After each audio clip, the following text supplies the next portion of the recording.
নমস্কার, ঈশান Bangla prime time খবরে আমি চন্দ্রিমা স্বাগত জানাই। প্রথমে প্রাইম টাইম শিরোনাম।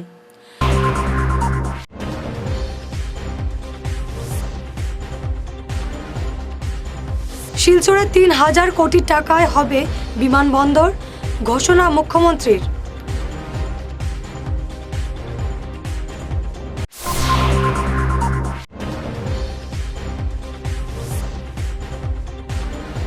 শেষ হলো ভোটের প্রচার, দিনভর সভা, পদযাত্রা, মাইকিং রাজনৈতিক দলগুলির।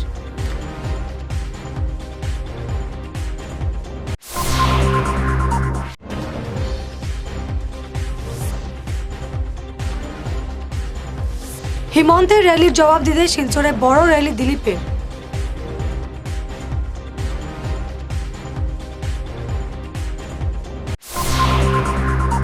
এবারে বিস্তারিত প্রাইম টাইম খবর।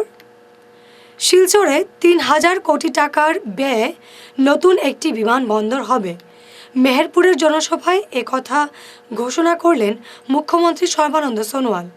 এছাড়াও বরাকের ডিভিশনাল অফিসের সদর কার্যালয় গুয়াহাটি থেকে শিলচরে আসছে। এভাবে বরাকের জন্য অনেক প্রতিশ্রুতির বাণী শোনালেন তিনি। বললেন তার শাসনকালে তিনি সব জাতিগোষ্ঠীর সঙ্গে ন্যায় করেছেন। বরাকের উন্নতি বিজেপি আমলেই বেশি হয়েছে বলে তিনি মন্তব্য করেন। তিনি শিলচর আসনে বিজেপি প্রার্থী দীপায়ন চক্রবর্তীকে জয়ী করার আহ্বান জানান। দিলীপ পাল বা কংগ্রেস শিলচর আসনে কোনো ফ্যাক্টর হবে না বলে তিনি জানান। এই কথা স্পষ্ট হৈছে। মই বৰাক উপত্যকাটো ঘূৰিলোঁ, কাছাৰ, কৰিমগঞ্জ, হাইলাকান্দি তিনিখন জিলাতে চালোঁ। এতিয়া বৰাক উপত্যকাৰ ৰাইজে সিদ্ধান্ত লৈছে বিজেপি চৰকাৰ গঠন কৰিবই লাগিব।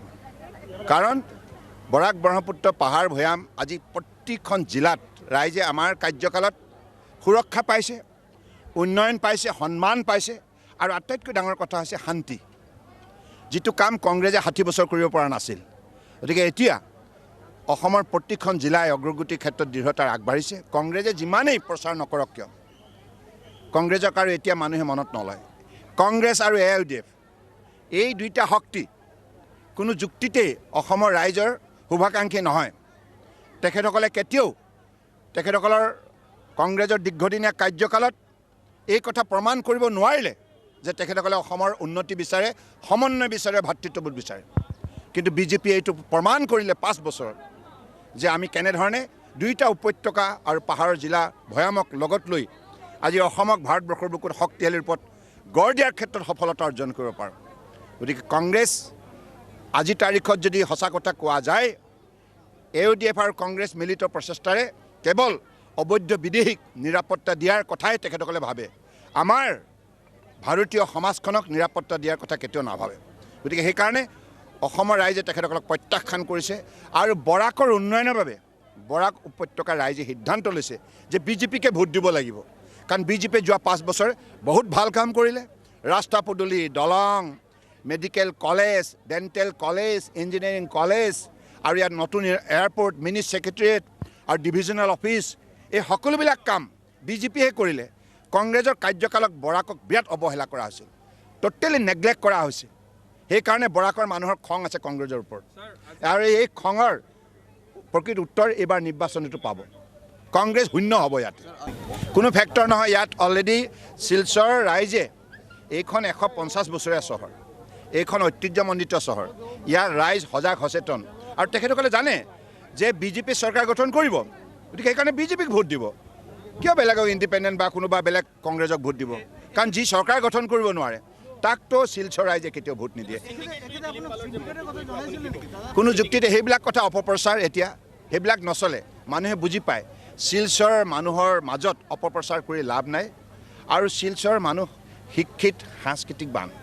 গতিকে এইখন সমাজে বুজি পায়, আৰু তেখেতসকলে বিজেপিৰ ভাল কামটো দেখিছে। সঁচা কথা এইটো, আমিতো ফাঁকি কথা কোৱা নাই। In the last 5 years, what ever initiative we have taken for the upliftment of both the valley and the 3 hills district, it is unique in the history of 70 years of independence. That is their achievement. That is what the people want by heart. কোনো factor নহয়। We are BJP, AGP UPPL, Sammilita Ganashakti, and Rava, Tiwa, Karbi, Dimasa, we are all together to form the government. This is clear. So one thing, Barak Brahmaputra মিলনৰ কথা কয় কিন্তু চাকৰিৰ ক্ষেত্ৰত দেখা যায় যে বৰাকৰ কোনো ধৰণৰ বঞ্চিত it is best on merit বুজি পাইছেনে ইয়াত কোনো ধৰণৰ ডিছক্ৰিমিনেশ্যন নাই সেইবিলাক আপোনালোকে সেইবিলাক প্ৰশ্ন আপোনালোকে আনিছে বৰাকত কিমান আছে 15 we are targeting 15 out of 15 Sir, one thing, sir. রাজ্যের দ্বিতীয় দফার ভোটের প্রচার শেষ হলো মঙ্গলবার বিকেল 5টায়। সারাদিন চলে বিভিন্ন রাজনৈতিক দলের প্রচার। সারা শিলচর শহর গোটা দিন ছিল মাইকের আওয়াজের সরগরম। শেষ প্রচার তাই মানুষকে আকৃষ্ট করতে চলে মিছিল মাইকিং। নিজেদের আবেদন ভোটারদের কাছে পৌঁছে দিতে সারাদিন চলে প্রচার। হিমন্ত বিশ্ব শর্মা র্যালির একদিন পরেই বড়সড় র্যালি করলেন দিলীপ পাল। তার র্যালিতে প্রচুর ভিড় হয়। শহরের বিভিন্ন রাস্তা পরিক্রমা করে এই মিছিল। পরে দিলীপ পাল জানান তার কর্মী সমর্থকদের ভয় দেখানো হচ্ছে। হিমন্ত বিশ্ব শর্মাও ভয় দেখাচ্ছেন, কিন্তু এতে কোনো কাজ হবে না বলে তিনি জানান। অন্তিম দিন রাষ্ট্রপতির প্রচার স্বাভাবিক কারণেই আমরা প্রতি রাজনৈতিক দল প্রতি ক্যান্ডিডেট সেদিনে প্রচার করবেই স্বাভাবিক। আমি আজকের দিনটি বেছে নিয়েছি আমার কর্মী সমর্থকদের নিয়ে, জনগণকে নিয়ে আজকে আমরা র্যালি করবো, পদযাত্রা করব এবং আমার ধারণা 10,000 মানুষ হবে। 10,000 মানুষ হবে। আমি জনগণের আশীর্বাদ নিয়ে এগিয়ে চলেছি। আমার লড়াই দুর্নীতির বিরুদ্ধে, সিন্ডিকেটের বিরুদ্ধে। আমার লড়াই উন্নয়নের জন্য, মানুষের সার্বিক উন্নয়নের জন্য, আমার সমষ্টি উন্নয়নের জন্য আমার লড়াই চলছে। এবং আমার প্রতিপক্ষ শক্তিশালী, আমি জানি শক্তিশালী, ধনবান, অর্থবান, বলবান, বাহুবলী তারা, কিন্তু আমি ভয় পাই না। তারা আমাকে ভয় দেখাচ্ছেন। আমার বিরুদ্ধে গতকাল আমার ডক্টর হিমন্ত বিশ্ব শর্মা মাননীয় মন্ত্রী, তিনি অত্যন্ত মহান ব্যক্তি আমরা জানি, কিন্তু তিনি কী করলেন আপনারা লক্ষ্য করেছেন, কংগ্রেসকে তারা আক্রমণ করছে না। কংগ্রেসের সঙ্গে তাদেরকে কোনো আঘাত হয়েছে নাকি আমি জানি না, কি কংগ্রেসের সঙ্গে আঘাত হয়েছে সম্ভবত, নইলে কেন দুর্বল ক্যান্ডিডেট কেন দেবেন তারা? মহাজোটের সঙ্গে তাদের আঘাত হয়েছে, সম্পর্ক আছে, নইলে দুর্বল ক্যান্ডিডেট কেন দেবে তারা? কংগ্রেস প্রার্থীকে ছেড়ে দিয়ে আমার পিছনে লেগেছে, আমার বিরুদ্ধে উল্টাপাল্টা কথা বলছে, মিথ্যা তথ্য দিচ্ছে। মাননীয় মন্ত্রী ডক্টর হিমন্ত বিশ্ব শর্মা, তিনি তো অনেক বলবান, তার প্রতিভাবান, আমরা স্বীকার করি, তার স্মরণশক্তি দুর্দান্ত। তিনি কীভাবে বললেন গতকাল যে করোনা পিরিয়ডে আমি ঘরে বসে রয়েছিলাম, আমি বাইরে বেরোয়নি, কাজ করিনি। আর ডক্টর রাজদীপ রায় কিন্তু ওরা নাকি সাংঘাতিক কাজ করেছে।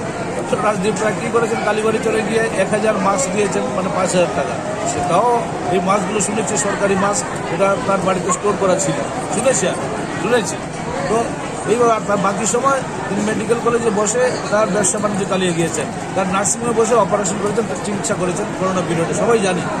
হিমন্ত বলে গেলেন যে আমি ঘরে বসে, আপনি কী করেছেন না করেছি, আমি কোনো কাজ করিনি, ঠিকই কোনো কাজ করিনি, আমি কাজ করেছি আমার সহকর্মীরা কাজ করেছে। করোনা পিরিয়ডে এই বয়সে আমি কী করেছি না করেছি সবাই জানেন।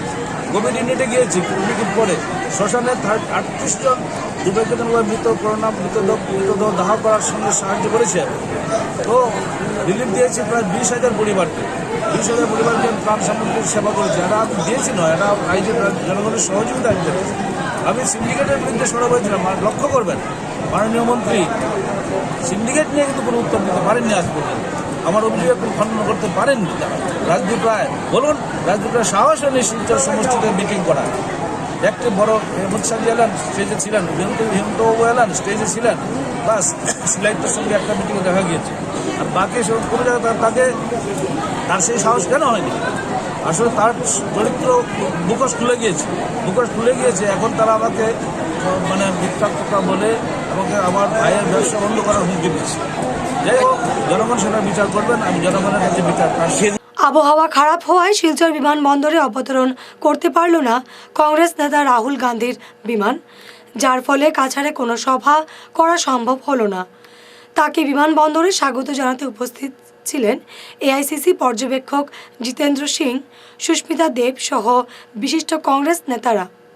पार्टी ने पिछले 5 साल कुछ नहीं करा है और ख़ास तौर से जो हमारा बराक वैली का इलाका है इसके साथ सौतेला व्यवहार हुआ है। यहाँ जॉब नहीं है, इस पूरे इलाके के अंदर कोई डेवलपमेंट नहीं हुआ है। और जो हमारी पेपर मिल थी, एक जो शान थी, पूरे देश में 4 पेपर मिल का जो एक नाम था, उसको भी कुछ लोगों को बेचा जा रहा है, उनके दोस्तों को बेचा जा रहा है। उनके पास कहने के लिए कुछ नहीं है, इसीलिए इस तरह की ये बातें उड़ा रहे हैं। आप जानते हैं कांग्रेस पार्टी 93 सीट्स पर चुनाव लड़ रही है। जो मुख्यमंत्री बनेगा वो कांग्रेस पार्टी का बनेगा और भूमिपुत्र बनेगा, आसाम का भूमि का पुत्र बनेगा। और यहाँ तक कि जहाँ के माननीय अजमल साहब हैं वो भी कह चुके हैं साफ तौर से कि वो कांग्रेस जिसको मुख्यमंत्री आएंगे उनको सपोर्ट करेंगे। আজিৰ তাৰিখত যিটো স্থিতি আৰু এটা মাত্ৰ দিন আছে, আমি কংগ্ৰেছে চুইচ কৰি 15খন আসনৰ ভিতৰত আটাইতকৈ সৰ্বাধিক আসন আমাৰ মহাজোঁটে কংগ্ৰেছ আৰু মহাজোঁট। মই আসনৰ সংখ্যা আজি আপোনাক নকওঁ, ভোটটো হৈ যাওক। ভোটটো হৈ যোৱাৰ পিছত আমি এছেছমেণ্ট কৰি ক'ম, যেনেকৈ আমি আপাৰ আছামত কৰিছোঁ, নৰ্থ আছামত কৰিছোঁ। কিন্তু আজিৰ তাৰিখত আমি এইটো ক'ব পাৰোঁ যে মেক্সিমাম ছিট out of 15, the highest number of ছিট আমি কংগ্রেস আর আমার মহাজোট। এবারে প্রাইম টাইম বিরতি। ফিরে এলাম বিরতির পর। মাদ্রাসা বন্ধের প্রতিবাদে বিজেপিকে হারাতে AIUDFকে ভোট দেবেন সোনাইর সরকারি মাদ্রাসার প্রাক্তন ছাত্ররা। তারা এক সাংবাদিক সম্মেলন করে জানান, সরকারের এই কাজের জবাব তারা আগামী 1 এপ্রিল দেবেন। সাংবাদিক সম্মেলনে বক্তব্য রাখেন নাজির হোসেন মজুমদার, আনুল হাসান চৌধুরী, মাসুদ আহমেদ, আকমল হোসেন লস্কর প্রমুখ। মন্ত্রী উনি দেখছেন ওনার সম্মুখে আজকের দিনে ডেভেলপমেন্টের কোনো ইস্যু নেই, কারণ বিগত 5 বছর ওরা যে শাসন ক্ষমতায় ছিল, ওরা কিন্তু কোনো সম্প্রদায়ের ডেভেলপমেন্ট করতে পারেনি। ওরা যেগুলো প্রতিশ্রুতি দিয়ে শাসন ক্ষমতায় এসেছিল, ওদের সব প্রতিশ্রুতি কিন্তু জিরো। যার দরুন আজকের দিনে ওরা একটা জিনিসের আশ্রয় নিয়েছে, ধর্মীয় মেরুকরণ। ওরা ধর্মীয় মেরুকরণের রাজনীতি শুরু করেছে। আজকের দিনে বিশেষ করে আসামের প্রত্যেক ধর্মাবলম্বী মানুষ, ওদের যে উদ্দেশ্য সেটা সবার কাছে প্রমাণ হয়ে গেছে। যার দরুন আজকের দিনে বিশেষ করে হিমন্ত গতকালকেই একটা মন্তব্য করেছে যে ভারতবর্ষে মন্দির ভাঙিয়ে মসজিদ বানানো হয়েছে। উনি মিথ্যার আশ্রয় নিয়েছেন, কারণ সবাই জানে এই ভারতবর্ষে 850 বছর মুঘলরাই ক্ষমতায় ছিল। রেডক্রসের বিরুদ্ধে ফের দাগলেন ভাইস চেয়ারম্যান শঙ্কর দে। তিনি বলেন, অ্যাডহক কমিটি প্রকৃত সত্য গোপন করতে চাইছে, তারা রেডক্রসের দুর্নীতিকে আড়াল করতে চাইছে। রেডক্রস শিলচর শাখা আজ বিভিন্ন ক্ষেত্রেই প্রাইভেট লিমিটেড কোম্পানিতে পরিণত হয়েছে। যে বীরেশচন্দ্র ব্যানার্জি নিজেকে চেয়ারম্যান হিসেবে জাহির করছেন, কে তাকে এই পদে নিযুক্তি দিল আমরা বুঝে উঠতে পারছি না। কারণ এভাবে তদর্থ কমিটিতে আমাদের সকলের পরম শ্রদ্ধেয় ডক্টর কুমারকান্তি দাসকে বসানোর একটা উদ্যোগ নেওয়া হয়েছিল, কিন্তু তিনি সেটা প্রত্যাখ্যান করেছেন। অনৈতিকভাবে এসব পদ আঁকড়ে থাকার মানুষ তিনি নন, এটা আমরা সবাই জানি। পাশাপাশি আমরা দেখতে পাচ্ছি রেডক্রসের সংবিধান লঙ্ঘন করে উপদেষ্টা পদে বসানো হয়েছে ডক্টর হিরেন্দ্র কুমার চৌধুরী মহাশয়কে। রেডক্রসের সংবিধানে উপদেষ্টা পদের কোনো সংস্থান নেই। আর কয়েক দশক ধরে ডক্টর HK চৌধুরী রেডক্রসে একটা অনৈতিক কাজকর্ম চালিয়ে যাচ্ছেন বলে আমরা মনে করি। কারণ ব্লাইন্ড কন্ট্রোল সোসাইটি থেকে সেই চক্ষু রোগের অস্ত্রোপচারের জন্য একটা নির্দিষ্ট পরিমাণ অর্থ আসে। আমাদের কাছে যথেষ্ট খবর রয়েছে যে সেই অর্থ তিনি ব্যক্তিস্বার্থে ব্যবহার করছেন এবং রেডক্রসে সেই সব টাকা খুব কমই জমা করেছে। এরও একটা পূর্ণাঙ্গ তদন্ত হওয়ার কথা ছিল, কিন্তু তখন এটা প্রকাশ্যে আসে যে দীপায়ন চক্রবর্তী সম্পর্কিত কাকু হলেন ডক্টর HK চৌধুরী, এবং দেখা যাচ্ছে যে সেই বাতিজা এখন তার কাকাকে তিনি উপদেষ্টা পদ উপহার দিয়েছেন। অ্যাডহক কমিটি কীভাবে তিনি দিয়েছেন সেটা আমরা বুঝে উঠতে পারছি না।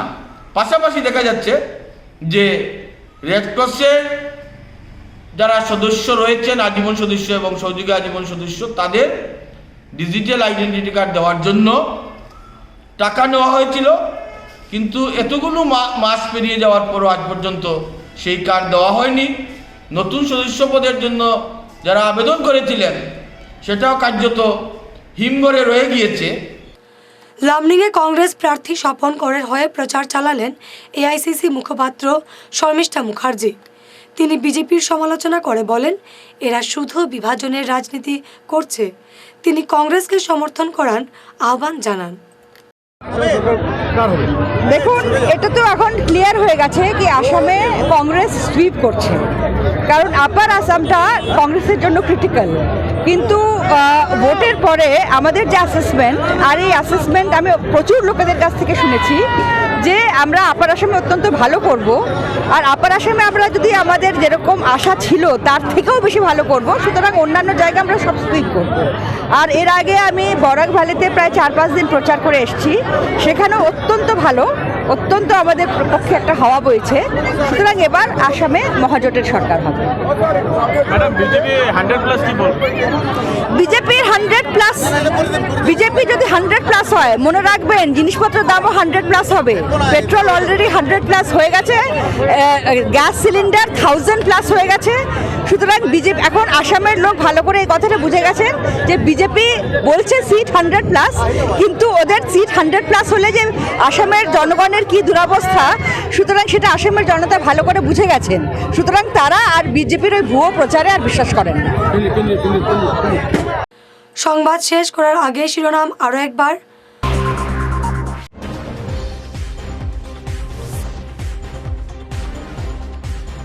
শিলচরে 3000 কোটি টাকায় হবে বিমানবন্দর, ঘোষণা মুখ্যমন্ত্রীর।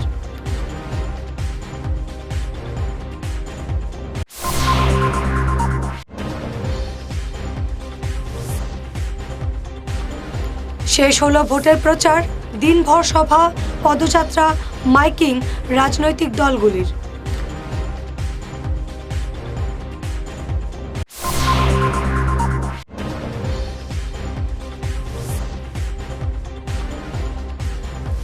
হিমন্তের র্যালির জবাব দিতে শিলচরে বড় র্যালি দিলীপের।